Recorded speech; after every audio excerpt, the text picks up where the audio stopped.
Good morning, everyone. Welcome. I'm Susan Vobeda. I'm the Chief Marketing Officer at the Trade Desk, and we're so happy you could be here with us this morning.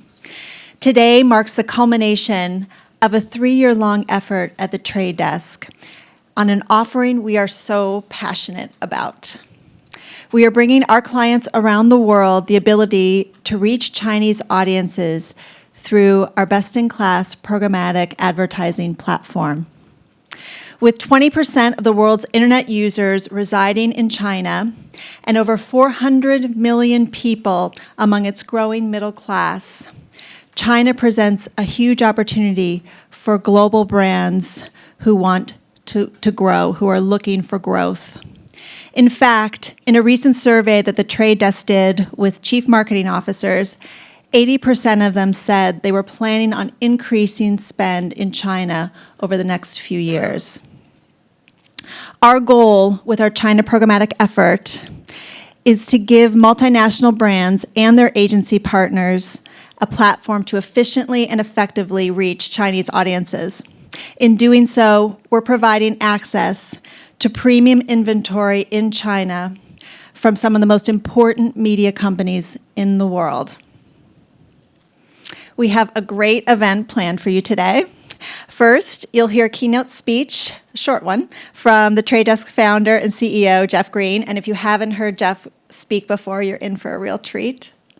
Then we'll invite Benson Ho, Chief Data Strategy Officer from Tencent Marketing Solution, to the stage. He will join Jeff for a fireside chat. We're so honored and humbled to have Benson here today with us. He's traveled a long way. Thank you for being here. Then we'll pass the mic to Jed Diedrich, Head of Sales for the Trade Desk North America, who will lead a panel discussion on why this is the time for marketers in China. And after the panel, there'll be a Q&A with Jeff Green. So with that, it's my honor and privilege to introduce our founder and CEO, Jeff Green.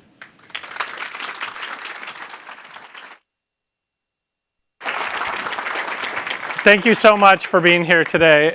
It is a very exciting day for us, and we're honored to have you here to share this day with us. 3 years in the making, and I would argue since the founding, because we always viewed this as a global company. It's really hard to claim you're a global company without having a meaningful presence in China. There's so much to talk about in terms of the opportunity, so I'm gonna go fairly fast. When we decided to launch this campaign, and as we were talking about sharing the news of this launch, we had a lot of discussion about what the campaign should look like. And we felt like a lot of people do a good job of talking about the numbers in China and how huge the economy is and how many people there are, but very few people have done a good job of talking about the personal side of it and being more intimate with the people. And so you'll see in our marketing campaigns, we're going to try over the next year to do a better job of helping you understand the more personal side of China. So I'm going to talk about the opportunity, and then we'll go over the things that Susan just highlighted. But I really want to dive into the opportunity. So it is impossible to talk about the opportunity that is China without just trying to put some numbers around the middle class. So today, China is the second largest middle class in the world. But only 12% of the population is middle class today. But pretty much every economist in the world believes that by 2030, 70% of China will be middle class. That's basically adding 2 United States worth of middle class over the next decade. Today, so this is the most recent data ending in 2017. Today, China and the US together represent 40% of the world economy. So there's lots of discussion right now about Brexit and the significance of the UK economy. Keep in mind that China's economy is about 4 times bigger than the UK's. To understand China also, you just have to look at a couple numbers. This is the most consultant-y slide that I'll share today. But China is, as it relates to media spend, so China is about half the size of the United States, in fact, a little less than that, which actually screams of opportunity because of the fact that it's growing twice as fast as the United States. So if you look at the chart on the right, the United States in media spend, so this is not just digital, this is everything, is growing at 7.5% a year, while China is growing at almost exactly double that. So it doesn't take long. You remember from math class in elementary school, if you double things every day, how long does it take to catch up? Well, that's exactly what's happening in China, at double the pace. It's not long before it catches up. In fact, at the trade desk, we spend a lot of time talking about the march to $1 trillion.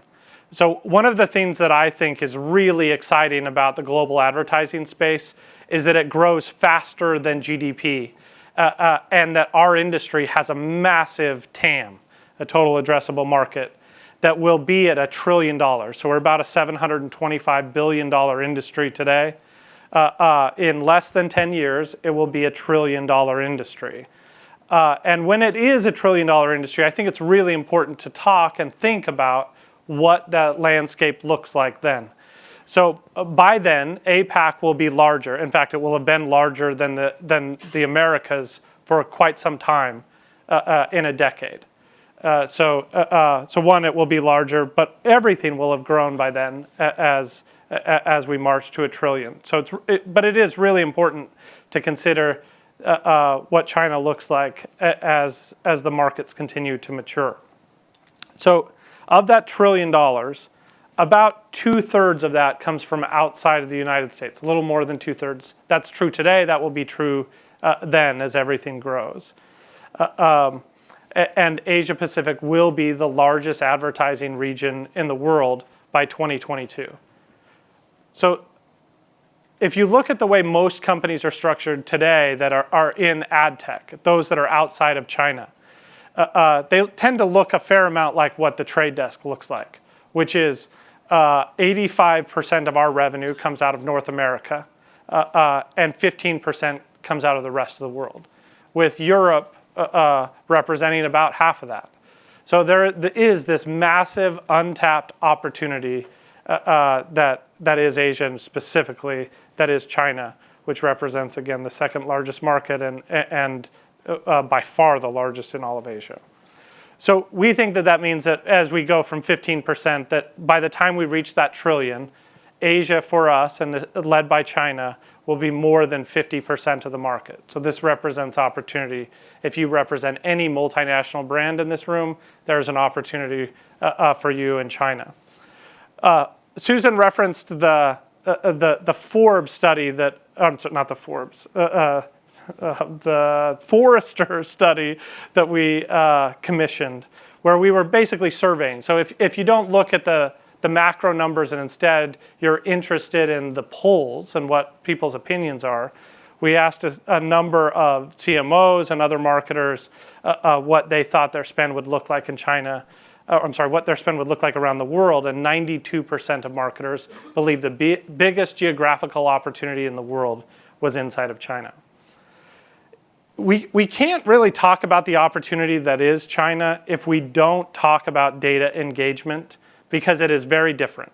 So you have to understand China, you have to know that it wasn't built on top of consumer data companies like the US market was. So in the US, we have companies like Experian and Axiom, who initially started in direct mail, and then it creates this consumer data sort of platform that the entire internet is born on top of. But data engagement is very different there because there isn't consumer credit. There aren't data companies like those companies there.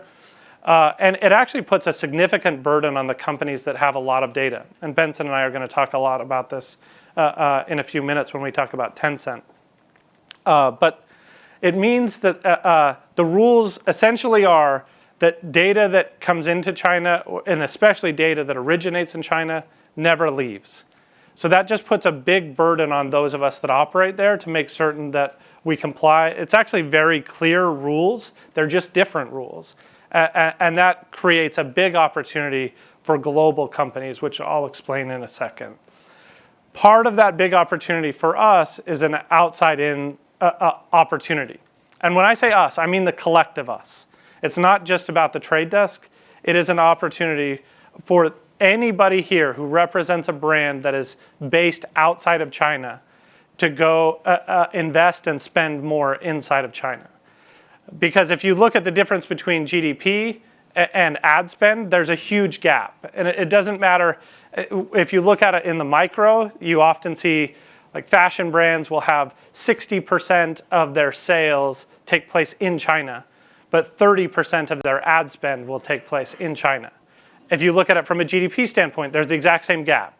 So basically, China's being underinvested in, and I really think it's because there hasn't been the right outside-in opportunity presented, because there just hasn't been a company that can do what we're about to do.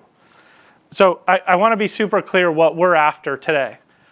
Today, we're launching a product that makes it possible for brands that are outside of China to take spend into China.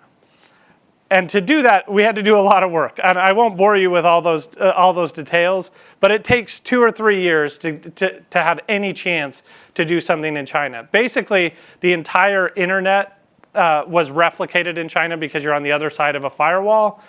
So everything has to be replicated. We had to rebuild our technology there. We had to develop process to operate that technology on a totally different internet, which is basically what the China internet is. The entire experience is different there. And then you also have to just make certain that there's lots of editorial control. So meaning that every creative needs to be submitted to the government and registered. We have to go through careful creative audit and review process. And we as a company are doing that on behalf of every one of our clients. We put a lot at risk to make certain that we do it right. And so we've taken years to make certain that we do that well. At the same time, we've been working really hard to develop close partnerships. And really what I believe you have to do in order to be successful in China, and I've spent a lot of time studying it, I've lived there, is you have to bring something new to China in order to have any success. The culture is incredibly innovative. It is perhaps the best experiment in venture capital ever, meaning China is the best experiment in venture capital ever. And if you don't bring something new to the market, it's very difficult to be successful. There are so many brands that the world has to offer, and there's so much interest in value from outside of China, from the people of China. And one of the things that makes this opportunity that the trade desk is providing starting today so interesting is that we offer a level of objectivity that makes partnership possible. So let me try to explain just briefly what that means. So it is very difficult to put first-party data to work in China if you don't trust your partner, right? So if you're a brand who has first-party data and you want to use it, it's really hard to put that to work. And it's really hard to share that data with big companies like Baidu, Alibaba, and Tencent because they have some amount of restriction about how they can share back with you the way that they've used the data. So it just sets it up for an asymmetrical relationship where you share data with them and they can't share it back with you. And that's not because they want it to be that way. That's just the restriction with the way that they have to operate.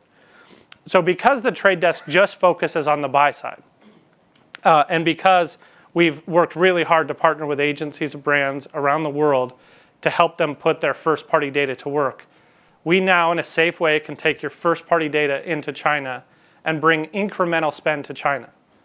That's great for you as a brand because, of course, we can put your data to work and do more effective marketing in China than's ever been done, at least with your first-party data. And then, of course, that also is a great value add to the Baidus and Alibabas and Tencents of the world because of the fact that we're bringing incremental spend. And we think we might be the only company in the world that has a great chance at partnering with Baidu, Alibaba, Tencent, ByteDance, Facebook, Amazon, and Google at the same time. So there's no way to operate successfully in China if you don't have trust, if you don't align interests with people. We believe that what we've created here is a win-win, where the biggest publishers, and including China, will win, as well as all of your brands, as well as any company that has something valuable to offer to not just the world, but also, of course, to China. And if you're a brand like most who is interested in growth, this is an opportunity to participate in the rise of the largest rise of middle class in the world. So in order to operate well, again, you have to bring something different. So I want to take just a minute and talk about what we're offering different aside from the trust, objectivity, and independence. So because there's not a culture of using consumer data in China, most other DSPs have operated as a black box.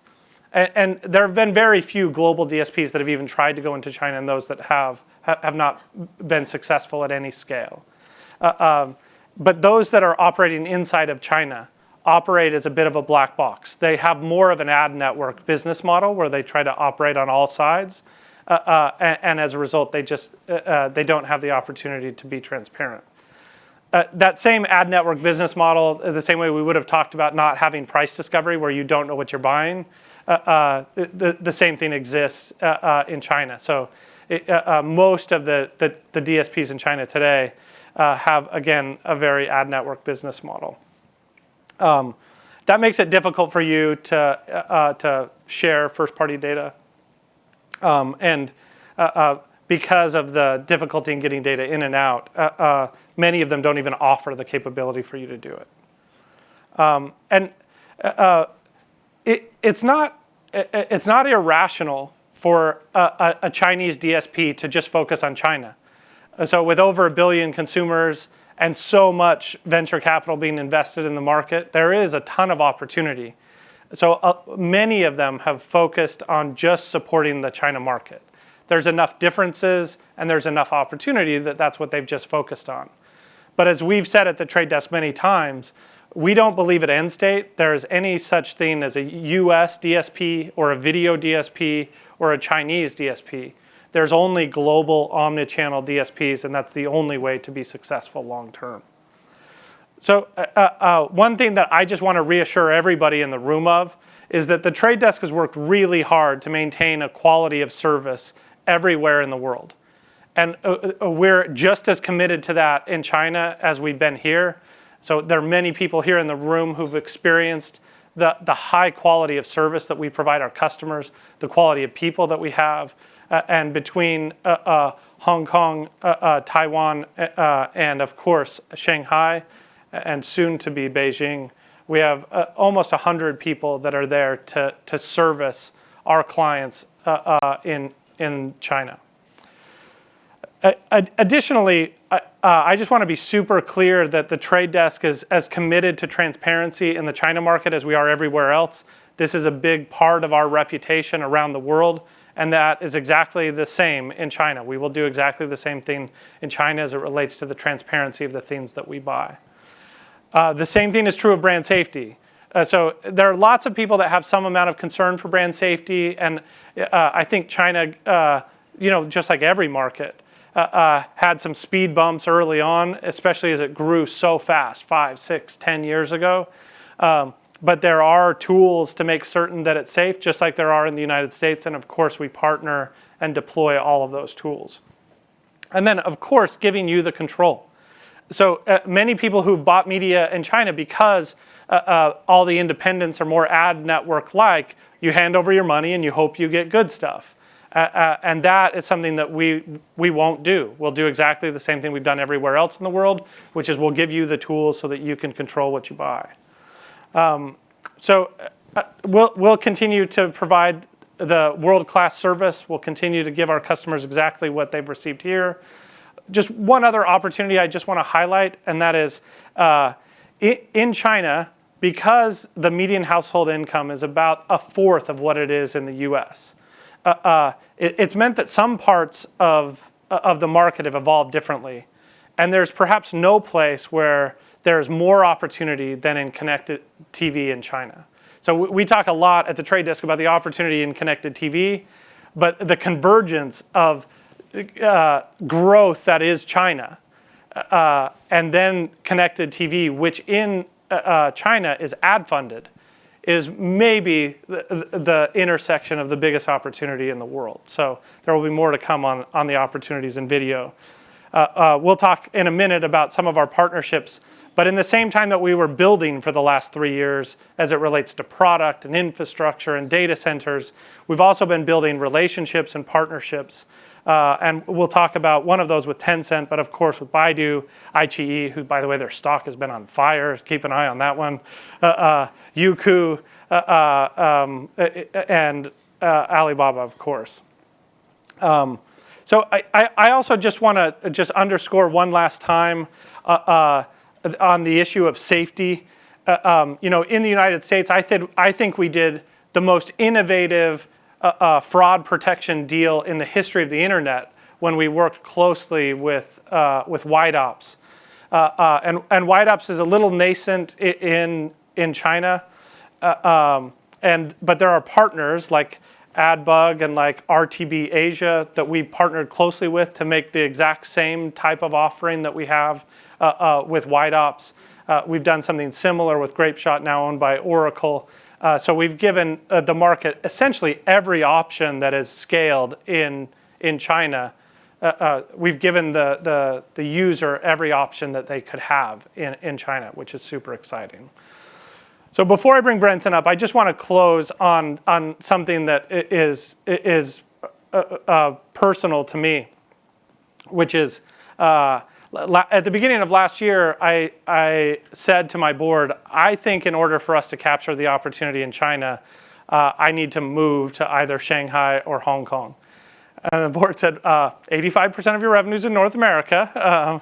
Are you sure that's a good idea? And essentially I said, well, I don't think that's my job. I don't think my job is to tend to the revenue that we have right now. Of course, we don't want to lose that. But I think my job is to look for the opportunity in the future. And when we say all the time, we're not an American company, we're a global company that happens to be based in the United States. And given that we need to scale our operation very quickly, and if GDP is any guide, at 3 times the rate that we do in the United States, we have to go create scale as fast as we possibly can. So at the beginning of last year, I moved to Hong Kong. This is a picture that I took in Hong Kong one night as I was leaving a very late meeting that was extremely good. And so every time I look at this meeting, or every time I look at this photo, I think of this meeting where we just had this unbelievable conversation about what is possible in China. And I took this on a Saturday and took this on a weekday. This is an everyday occurrence inside of China, or inside of Hong Kong. And this was in Taiwan and in Hong Kong and in mainland China. But of course, whenever you go somewhere, and especially because I spent most of last year there, you just fall in love with the people and the culture. And I truly did fall in love with the culture. And I wish that I could take everybody there so that you could see the opportunity that is China. And it's not just about money and selling product, but it's being a part of something that is growing in a way that nothing has before in the world. Like the fastest growing middle class in the history of the world. It is just so exciting to be a part of it. So I'm so excited to announce today that our product is generally available around the world to go into China. Many years in the works. Thank you for all the efforts that have brought us to this point. In a second, I'm going to bring up Benson, and in a second, I'm going to introduce you to him, and then we'll have the panel. But just thank you so much for hearing me out. I'm so excited about the opportunity. I appreciate the opportunity to be partners with all of you. Thank you so much.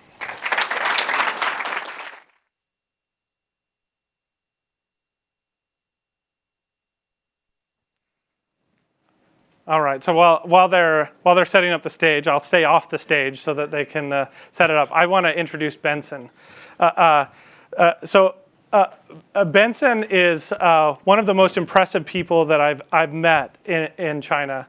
He He works at Tencent today, but he's worked for French companies, he's worked for American companies, he's worked for Israeli companies. He really is a citizen of the world. We both have in common that we worked at Microsoft, not at the same time, but we both worked at Microsoft and took that experience with us into the rest of the world. He worked for Seismic for some time.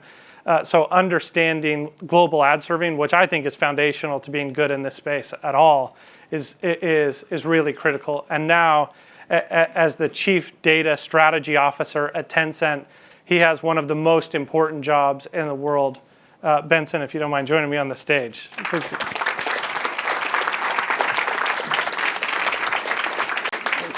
Thank you so much. Thanks for being here. I know it was a very long flight. Ni hao. Ni hao. Next time I can take a better picture. Yeah.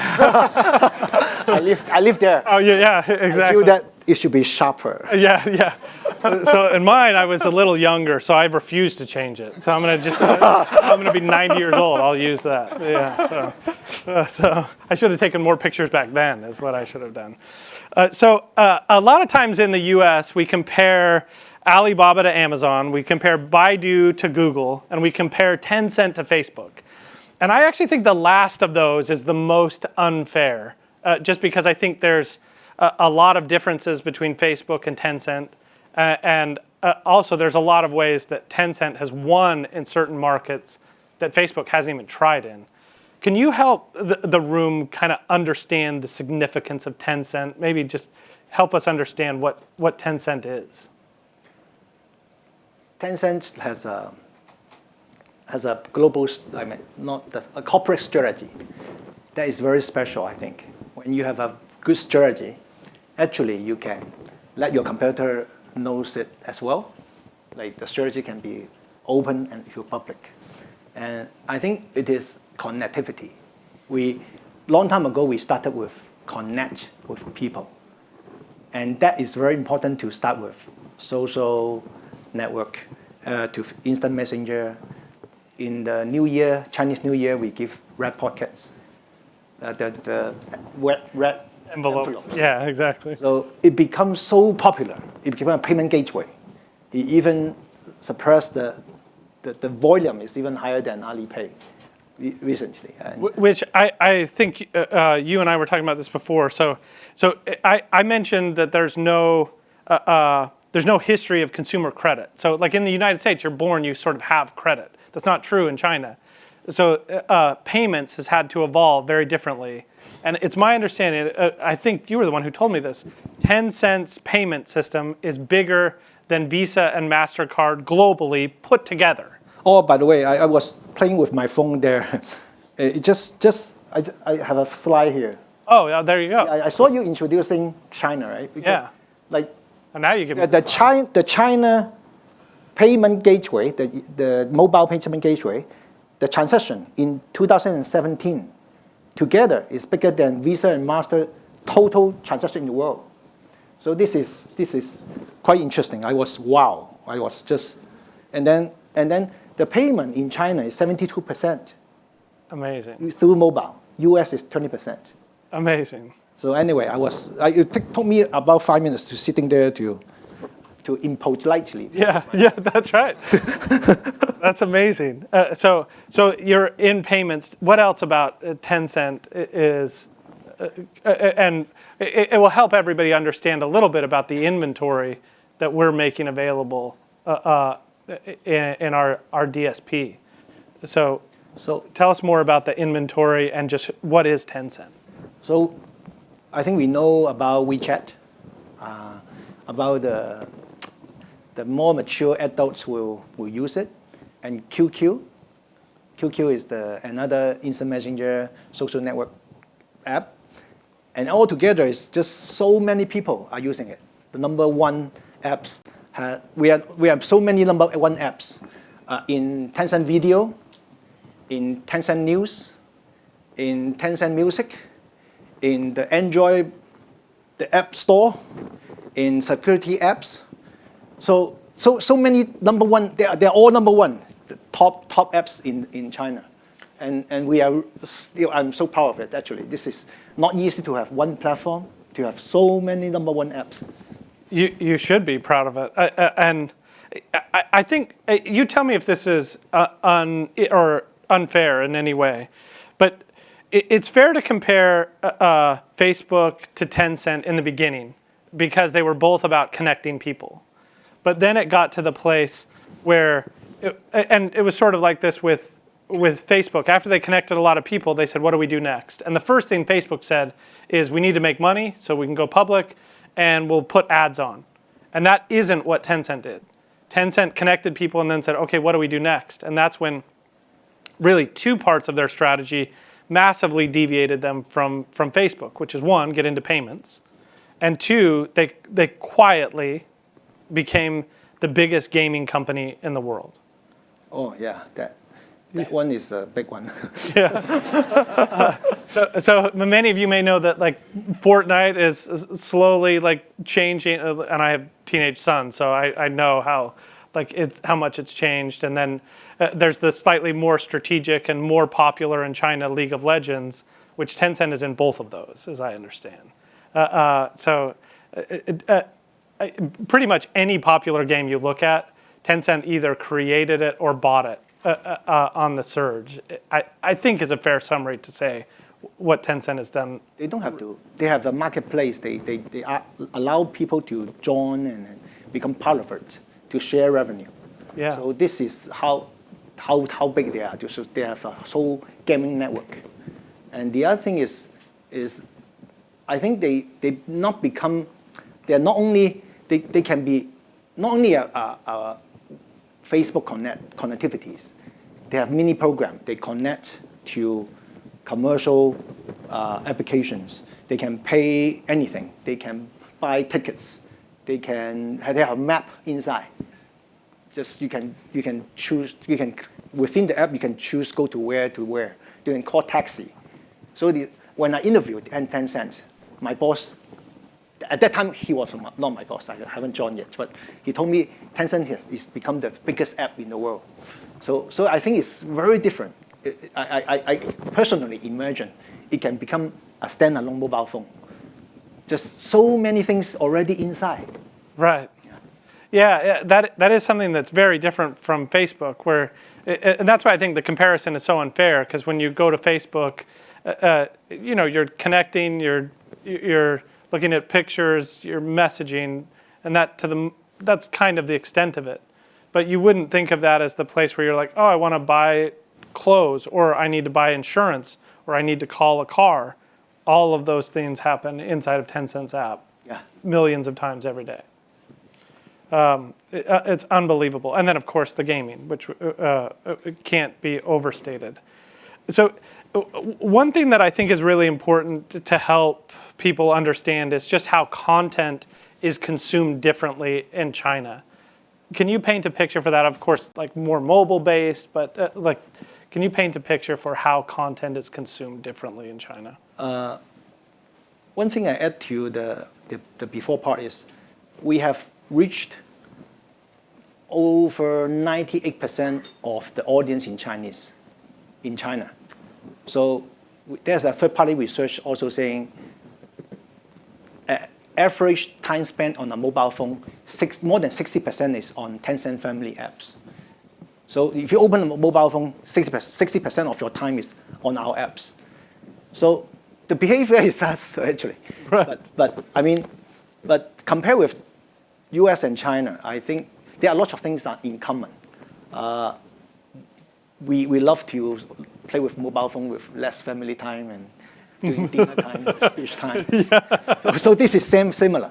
But in our research we saw that is Chinese they like to spend more time on a page. They have time. They are eager to learn, seeking for information. They usually spend more time to listen to or read your ad, video ad, and they read more contents. And you can if your ad is more native, so if you create entertainment video, you can put it on Tencent Video. If you have breaking news, a new product, a new feature, You can put in Tencent News. So there are so many.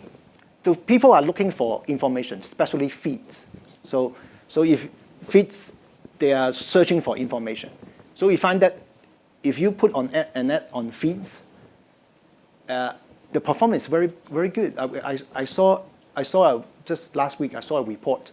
An advertiser, it's not from us, an advertiser working with Cantor, they find out the feeds are performing, social ads are performing very well compared with others, like compared with TV and compared with other media. Yeah.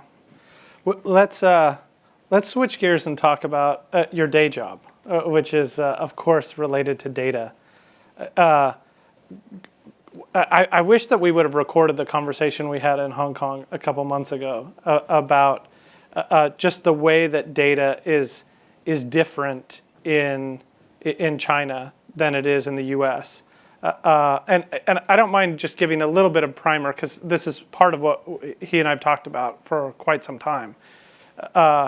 When the Trade Desk first started working closely with Facebook, when Facebook wanted to try out using an exchange, we spent a lot of time with Facebook that honestly was a little bit frustrating because it felt like we were reinventing the wheel. And at times it felt like they were determined to make some of the same mistakes that had been made in the past. And those largely came from Facebook wanting to have their cake and eat it too, which is they wanted to enable data to come from the outside. And then they also wanted to use their data, which was really, really impressive. I would argue not as impressive as the data that sits inside of Tencent, just because of all the market dominance you just described, but one of the greatest data assets in the world. How do you think about managing those two things, like enabling people to use their own data? How do you think about protecting it? How are the rules different in China? How's that for a compound question? Yeah, this one is a very tough question, actually, because whenever I see about these data issues, I spend big deal of time on thinking about what is the solution. Actually, compared with other competitors or media, Tencent is the most restricted data user. I don't know how to say. So It's perfect. Yeah. So we are very careful.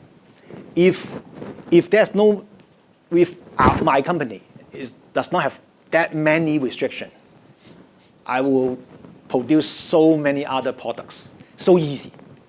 So maybe 80% of my time is thinking about rules. Maybe 10 to 20%. I'm not exaggerating. It's just if you don't think about rules, they're so easy to think about solutions. Yeah. Easy, amazing solution. Actually, you better than anything you can think of, because I have a programming background as well. Yeah. So it's easy to think, but to think about rules, actually I spend like Sunday, Saturday, like taking taxi, bus, or anything. I'm thinking always, especially on morning. Sometimes ding, I find something new. But if I force myself, I cannot. So it's very difficult to find solutions. We are very restricted. And I actually think that's good, in part because, and this is something that I've just noticed is, unlike the experience I was describing before, and I think Facebook's learned a lot since that experience. And so I'm not talking about Facebook present, but Facebook past. It's just so different having the conversation at Tencent, where you guys have studied and watched the rest of the market so carefully, learned from mistakes, and just have a deep commitment to make certain that you don't make the same mistakes that have been made elsewhere. It's been so refreshing for the conversations that we've had where we've said, hey, while there are some cases where people can bring first-party data into Tencent, because the data that is inside of Tencent already is so valuable, that is the primary offering that you're giving to advertisers and brands and agencies. And for them to deputize their first-party data, there is the need for some amount of partnership. which is why what we're doing is, I think, so groundbreaking and such a huge opportunity for our clients and for Tencent, which is, we've made a commitment to bring incremental dollars to Tencent. It's a very exciting thing, but it's all because Tencent recognizes that there's probably more of a target on your back than anybody else, just because you have accumulated so much power. And I love that you're taking the responsibility seriously, because there are a lot of other companies who've aggregated a lot of power that have not taken data protection nearly as seriously. So I think it's better for consumers, but it's also better for the open internet, just because it's going to make certain that we continue to protect an environment that does very well. So I'm actually glad. It's refreshing to me that you spend 80% of your time thinking about rules. At least. Yeah. I see lawyers more than my boss. That's probably the best way to express it. Or I just talked to the PR department too this morning. Yeah. Data have PR risk, law risk, privacy risk, our strength data leakage risk. So I have to go to different angle to think about what risk. You and I've spent a lot of time talking about just the offering and what we're doing unique. Before we talk about the macro stuff, and I don't want to steal either of our marketing team's thunder, but maybe we can tease just a little bit what we're thinking about in viewability. I think for brand advertisers, viewability is quite important. We are currently thinking about or evaluating viewability. And I think the goal, we always want to give more transparency, supporting brand advertisers, and hopefully we create a better standard, higher standard. As you say, we learn and we create. So hopefully we create something new with our insights. Yeah, I from the discussions that we're having on viewability, I think it's possible that in the context of our partnership, we create the best viewability standard that's ever been inside of China. Hopefully. And I think this will provide to those that are looking to use the Trade Desk and Tencent at the same time, something that has, one, never been done, but also a level of reassurance on the issue of viewability that they've never had before. So that's our goal. That's what we're after. And I know we still have some work to do, but I wouldn't be referencing it in any way if I didn't think we were close. So I'm super excited about it and just appreciate the dialogue. Maybe you could talk a little bit more about what you think is unique about our collective offering in China. What are we doing together that is different, and how should they think about the opportunity? I think there are three things, right? The first thing is, I think you brainwashed me. You weren't supposed to know.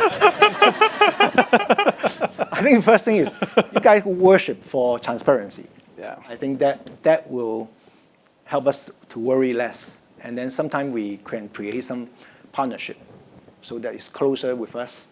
Then we can sign something that you will not misuse the data. Yeah. So this is good that we have one more thing in my mind, one more small tools that I can leverage. So there's so many rules. I need to leverage all of the nitty-gritty tools. The second thing is, from my experience, not brainwashed. So is you are ready to bid for high-value inventories. Therefore, this is why I'm trying to help in viewability those strategies, so those products. So I think you are very valuable. I cannot see other DSP doing similar things. The third thing is I think is very common sense. I can see you guys are hunger for third-party data, and that is a fuel for the engine. Right? Everybody knows it. So third-party data, you are you're very looking for and in love and to partnership in China. Yeah, we have a team of people that are working on it, and all people from China, so they understand the differences in the market and they understand the rules, so that we can, of course, be respectful of the rules of the government, but also of just the way that privacy is viewed. And we're, of course, respectful of the consumer, because we don't believe that relevance and privacy have to be at odds with each other. And by creating those partnerships, we're confident that we can bring incremental demand. And as you said on the second point, and this is something I just think is so important for the room to just understand, is that when you don't have price discovery, the natural thing in the market is to just shop for cheap. The US market did the same thing 5-10 years ago when it was mostly ad networks. It was all, hey, can I get MREX for $225 instead of $250? It was the same game. You're just trying to buy it as cheap as you possibly can. That is the way most transactions are done inside of ad networks today in China. And price discovery changes that, because you stop looking for the cheapest and start looking for value, no matter how much it costs. A $30 CPM on connected TV can absolutely be worth it. And that can be worth way more than, scroll, 10 cent CPM. So it's all about value and not about price. By the way, I worked for Seismic before. I was a third party. I think this is my first Chinese company job in China. And I don't know if I can say that, because I truly feel that our boss has integrity, and the inventory that we create, we sell, sometimes we also see some problems.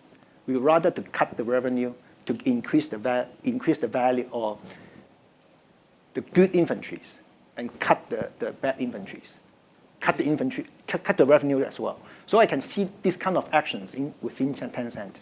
I was clapping in my heart because I was coming from Seismic. Yes. So I'm very, very proud of this company. Oh, by the way, one more thing special about the trade desk. Oh, go on. You hire a good team. Oh, thank you. Great team in China, Shanghai team and Hong Kong team. Thank you. They are good to work with. I love them. They're really an amazing team, and I'm so glad that that's your experience too. Thank you so much. I'm going to put you on the spot for one last question. Okay. So I mean, as I outlined in your bio, I view you as a citizen of the world. You grew up in Hong Kong, which of course was British controlled for 100 years. Speaks Cantonese. Your wife is from mainland China, so of course. Oops, secret. Yeah, that was a secret. Oh, okay, sorry. Everyone, keep that to yourselves. But she speaks Mandarin, as do you, and of course your English is amazing. You've worked for French companies, you've worked for Israeli companies, you've worked for American companies, you worked for a Chinese company, so you've seen a lot. I find myself having come back from China, constantly trying to express to Westerners what a huge opportunity China is. How would you explain it? How would you express to them, as somebody who's been all over the world, like, what China is experiencing in just the growth? That there's nothing like it in the world, and I struggle to express it.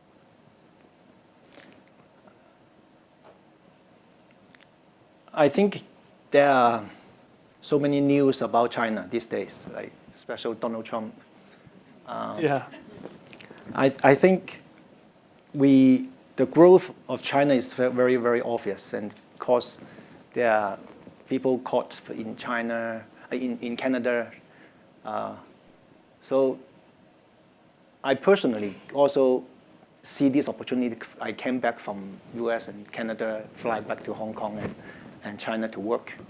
I show you from my phone. I saw like China become the first, the best, or I would say, the top spender for travelers over Germany. So we spend much more money when we travel than any other people in the world. So people are spending money. The housing is increasing. And I can talk to the taxi driver. Sometimes I say, hey, how many apartments do you have? Why you ask this question? I say, I just asking. 2. Wow, 2.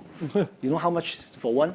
Just there's so, everybody has, they suddenly, the housing increase, they have much richer and richer.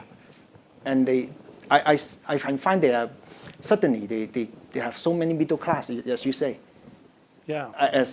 And there are so many things already above US.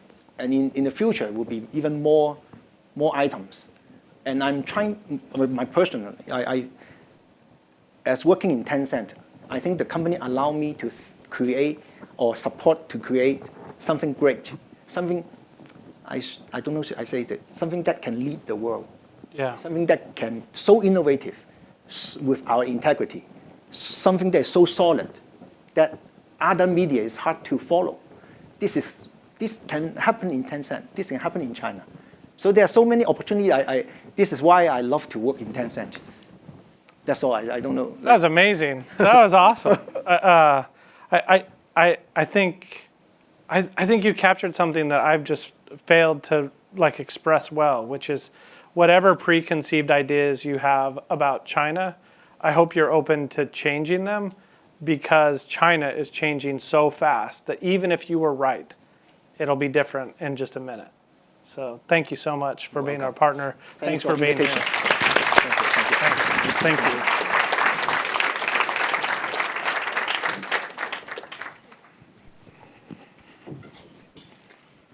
Thank you, Benson and Jeff. That was really so interesting and a wonderful look into the inside of one of the most important media companies in the world. Next, we're going to do a panel kind of from the advertiser's perspective entitled Why the Time is Right for Marketers in China. Jed Diedrich, our head of sales for North America at the Trade Desk, will lead a panel. Barry Lowenthal, CEO of the Media Kitchen, Devin Berenger, Global Digital Marketing Consultant, he's an expert in Asia, and Krish Salam, SVP of DNA, will join him. Please welcome the panel.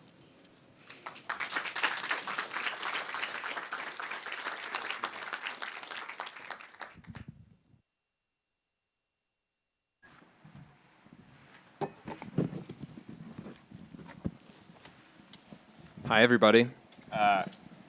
It's wonderful to be here today. Thank you guys so much for joining us. Our topic today is why the time is right for global marketers in China. And I want to start talking a little bit about why this group is here to talk about this, why we're talking about this in New York. We're all talking about China from New York. It has to do with what you've heard referenced before about 92% of CMOs thinking that China is the greatest growth opportunity for them in their business.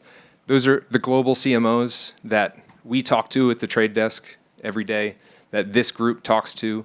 We're joined by some experts and folks who lead agencies and are spearheading a lot of expansion efforts for their clients. So I wanted to just talk about that and set the context for why this group is doing so much from an outside-in standpoint that I think we can all learn from. So I hope today we can bring this opportunity a little bit closer, make it feel a little bit more real.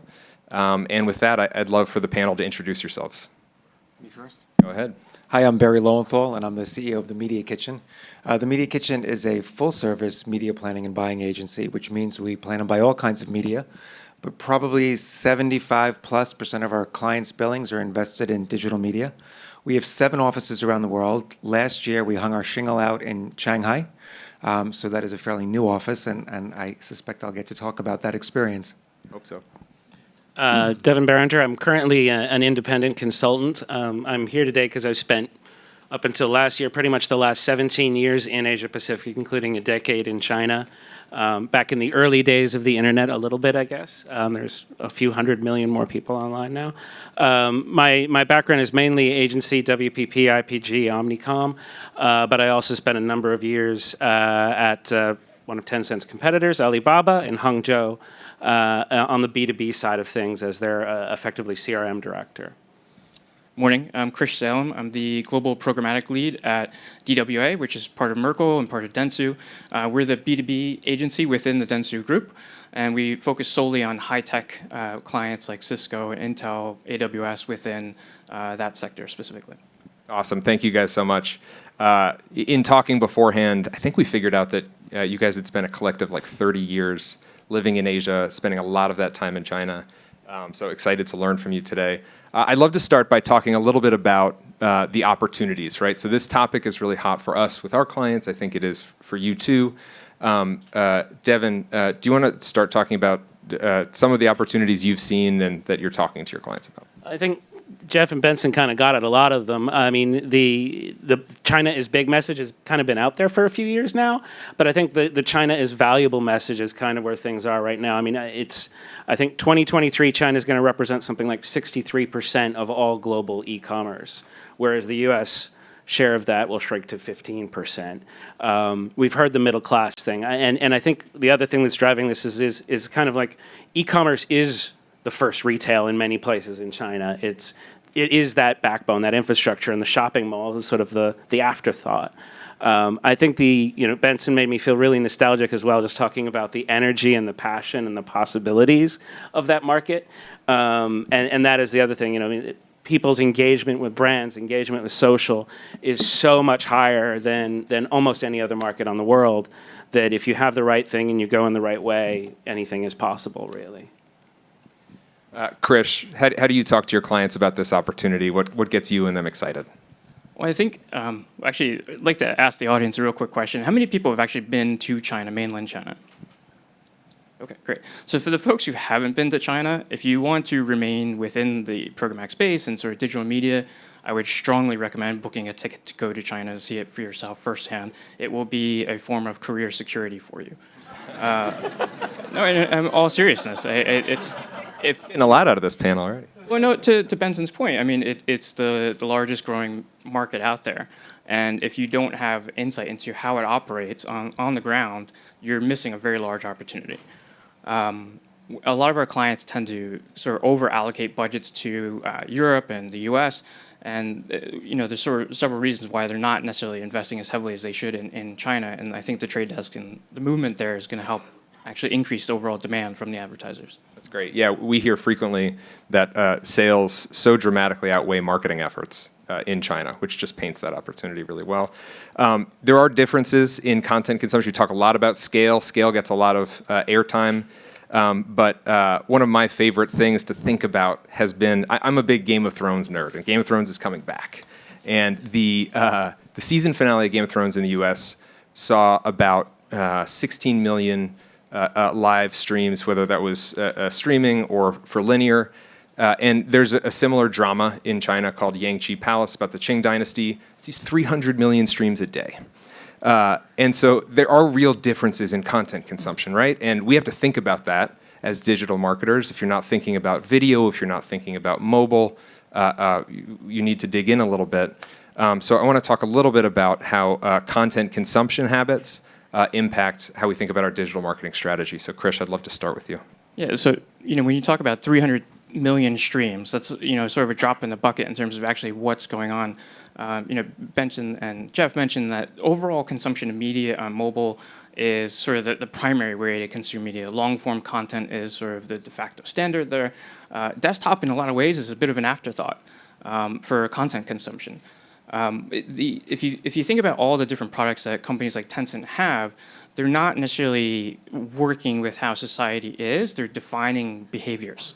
They're actually creating environments for people to communicate. They're creating new ways for you to consume media, and then they're actually helping you get tools to sort of monetize that consumption. So in the U.S., TV has been prevalent around sort of consumption and reach. you really have to understand that the majority of consumption reach is going to happen on platforms like Tencent, Baidu, and Alibaba. Absolutely, yeah. 800 million internet users, 98% mobile, probably a stat folks are familiar with. Devin, what would you add? I just thought that some of it's also, again, innovating and evolving really, really rapidly in terms of formats. So, I mean, things like short video or things like esports, for example, just exploding. I think Hangzhou, they're building a multi-billion-dollar esports sort of stadium/theme park, including hospitals, including thousands of other things. You've got audiences in the tens and 20s of thousands and things like that. It's an actual listed profession. So, I mean, again, all of that innovation happening at rates that just far outweigh the US in many respects, or other markets, because it's digital first, e-commerce first, mobile first. And it's all just being created from nothing based on what's possible. I'm going to switch gears a little bit because in talking beforehand, we identified this really amazing thread that all of us have seen real opportunities in B2B in China. When you think about B2B marketing, it feels really different from a scale perspective when you've done it in other markets because you're sort of the needle in the haystack. But we've all seen real demand. We've all seen real opportunity. We have in our beta phase with the trade desk.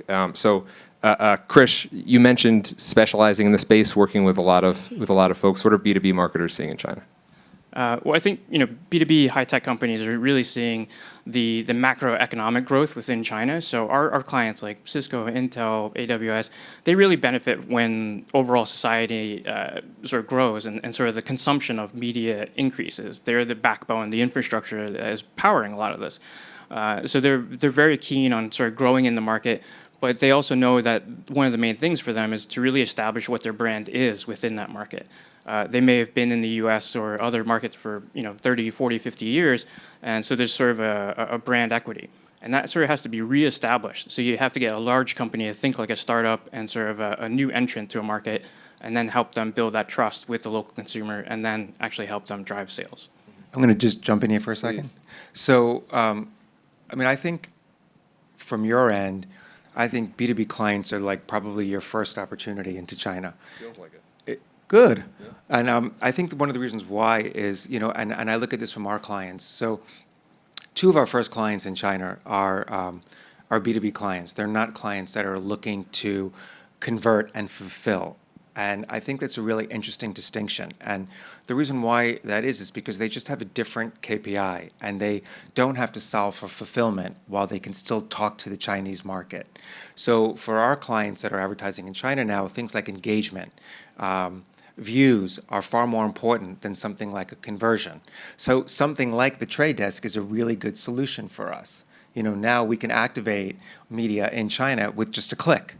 We don't have to have people on the ground to do a lot of that buying, particularly when you give us access to so much of the BAT inventory. Mm-hmm.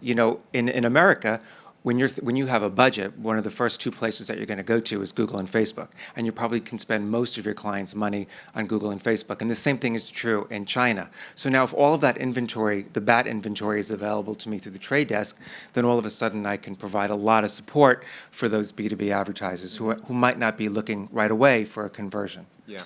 Can I just jump in on I think equally, if you're in the B2C space, cross-border commerce has been growing just ridiculously. So I think 10% of internet users are engaged in cross-border commerce.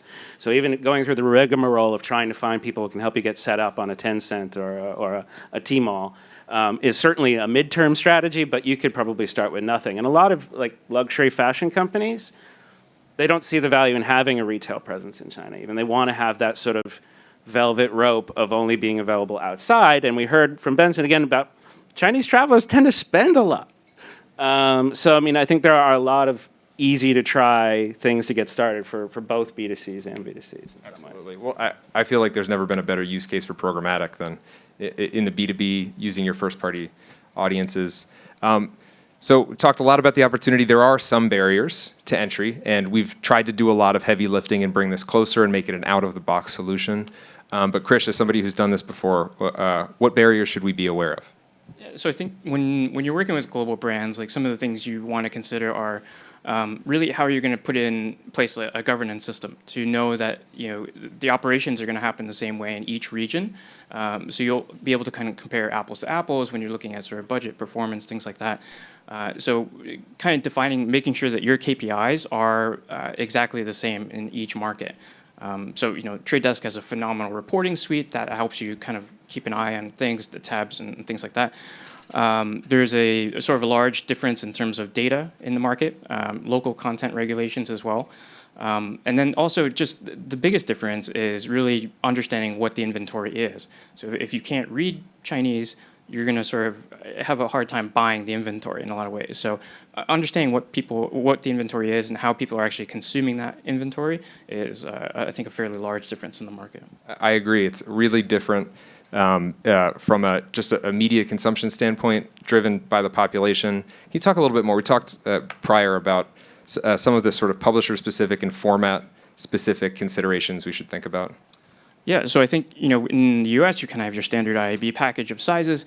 In China, you probably want to focus mostly on your mobile sizes and actually skew it more towards video if you can. Given the amount of video consumption in the market, that's going to be a prime area to sort of develop a brand image and sort of a brand message. Then also thinking about kind of native formats to integrate into some of the messengers, I think are going to be primary areas to think about as parts of growth. Great. One of the I think one of the barriers that I think people like the Trade Desk are going to completely disrupt is agency structures. So do you remember back in like 2008, 2009, when programmatic first sort of like became popular, and everybody was talking about how you need a lot less staff and everything is going to be automated, and a lot of that has come to pass. Although I think I would argue that the agency makeup has changed, it hasn't necessarily shrunk. And I think the same thing is going to happen because of tools like the Trade Desk. So the Media Kitchen buys media in 36 countries around the world right now. And we do a lot of that buying from New York. We don't need to have people on the ground negotiating with media owners in all of these markets.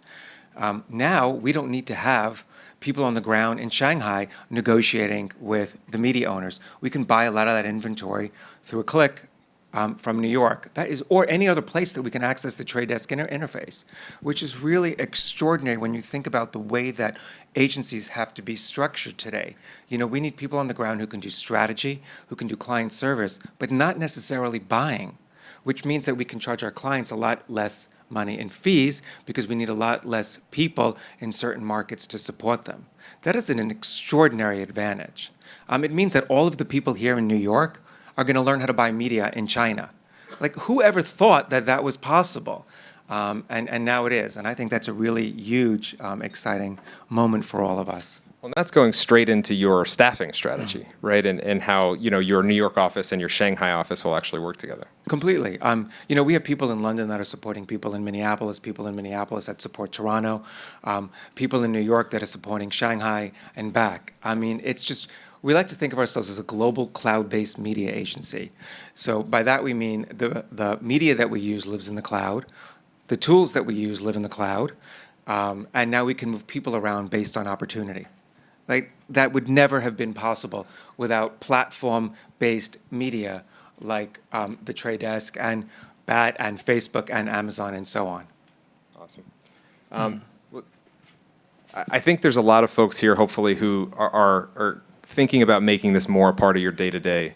And I'd love to just wrap up with some discussion around what advice you'd want to leave them with. If they're walking back and they're going to talk to their clients, they're going to talk to their coworkers about expansion and China growth, what would, Barry, do you want to start this one a little bit? I'd love to stay with you if you could. Yeah, sure. So I'm selling my apartment, and I created an Instagram feed for my apartment. And I can't tell you how many open house people that went to the open house saw it because of that Instagram, right? It's like, who am I to go create like this media opportunity, And so I think that if I was, somebody young starting out in this business, take a meeting with the Trade Desk, learn how to use that interface, learn how to buy media in China. I mean, we have like 4 people here from the Media Kitchen that a month ago did not know how to buy media in China, and now they do. Like, that is amazing. So many people now can go on to Facebook and Amazon and just launch a campaign like I did for my apartment. That is tremendous access and opportunity. Go do that kind of stuff. I have a colleague who sold his apartment the same way. This is a new thing. There you go. We need to think about that. Devin, do you want to? Sure. Yeah. I mean, I think, and I got to sort of go back to Alibaba somehow. But I think the sentiment and how things work, we could use a little bit of that China manifest destiny here, in the sense of the name Alibaba. Basically, the meaning behind it is open sesame, and the way China over the last 20 years has grown so fast is by not over planning. And under executing, which is what we often do here. So I think you can obsess about it and say, well, I need the China presence and I need this and I need that.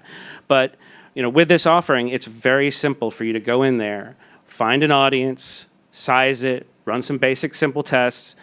Don't use anything with panda bears, just like you don't use anything with geishas. Be respectful. And you can test those waters and build your business case, and then grow from there and expand to local creative or whatever else it is that you need next. And I think that is the attitude that we should be taking now that it is actually possible that there's this bridge across the two internets, the Chinese one and the rest of the world. Awesome, Krish. We're all buying plane tickets. Yeah. We're gonna take your advice there. What else? Well, when you do get to China, ride public transportation. And totally serious about this. Any city you go to, you always want to ride public transportation to see what people are doing in their sort of off time and what kind of media they're consuming when they're on a train, a bus, things like this.